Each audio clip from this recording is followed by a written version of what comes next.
J'ai rarement vu une amitié aussi sincère et dénuée de tout. On n'a pas le même ballon, on a les mêmes idées, on a l'envie de se surpasser, de se dépasser, et puis on est tous des compétiteurs. Ça fait un bon mélange et tout le monde, voilà, on est dans un état d'esprit positif et on est heureux d'être là. C'est un partage et un moment de partage vraiment sans aucun égal. Le parcours est magnifique, on en prend plein les yeux et puis on se fait plaisir, on a bien rigolé. Prendre du plaisir ensemble entre sportifs de haut niveau, se retrouver, évoquer des histoires, se chambrer. Très heureux d'être là aujourd'hui. Tout est fait pour qu'on s'amuse, qu'on passe vraiment du bon temps.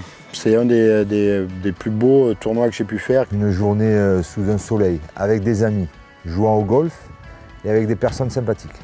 C'est difficile de faire mieux.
Le domaine de ma ville, c'est un site unique, c'est un site classé qui est magnifique au pied des Baux de Provence. Ce décor avec le respect de l'architecture, avec les Baux de Provence au-dessus, voilà, c'est ça qui en fait sa particularité. Il est magnifique ce golf, vraiment. Par contre, il faut être droit, tout simplement.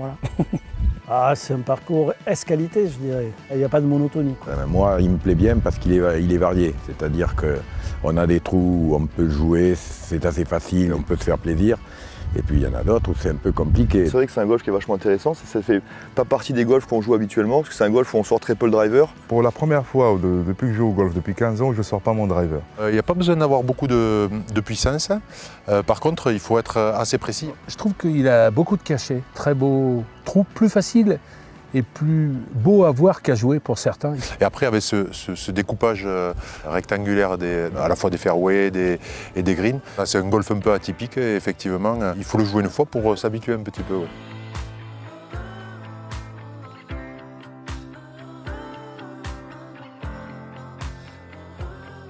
Une journée de partage, d'échange, un soleil radieux, un site exceptionnel.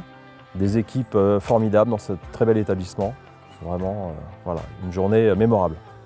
Le lieu est tellement magique que c'est un bonheur d'être ici. C'est déjà une manifestation de grande qualité, mais qui, à mon avis, va encore tirer vers le haut, vers l'excellence. C'est une expérience à revivre, ça c'est sûr. J'étais venu voir l'événement l'année dernière, j'ai trouvé qu'il y avait un bel état d'esprit, qu'il y avait une belle âme. On fait partie donc des entreprises incontournables dans la région, et quand il y a des événements comme ça qui sont incontournables, on a l'obligation d'être présent.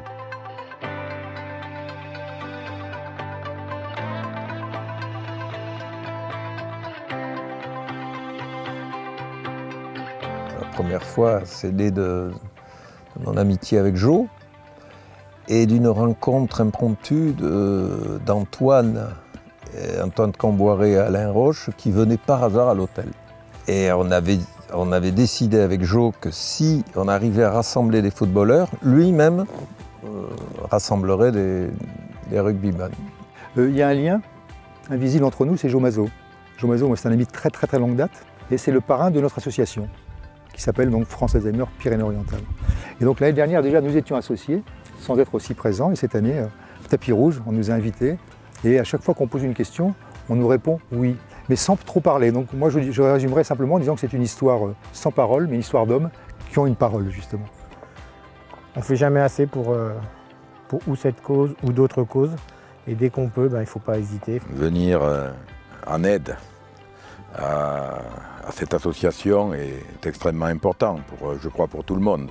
C'est notre priorité. Plus on en parlera, plus cette cause sera défendue et plus on arrivera à ramener des fonds. Nous, ce qu'on souhaiterait, c'est que le tournoi grossisse pour qu'il y ait encore plus de partenaires et de dons. Et donc l'argent qu'on va recueillir, à quoi il va servir? Parce que c'est une vraie question. Eh bien, à mettre en place des aides pour les aidants. Voilà, ça peut être une psychologue, ça peut être un séjour de vacances, ça peut être des cafés convivialité Alzheimer, ça peut être des groupes de parole, enfin, tout ce qui va les aider à mieux vivre ou moins mal vivre avec la personne malade. Moi, je peux que le remercier, parce que nous, on est tous confrontés à Alzheimer. On a tous des parents, des proches, enfin bon.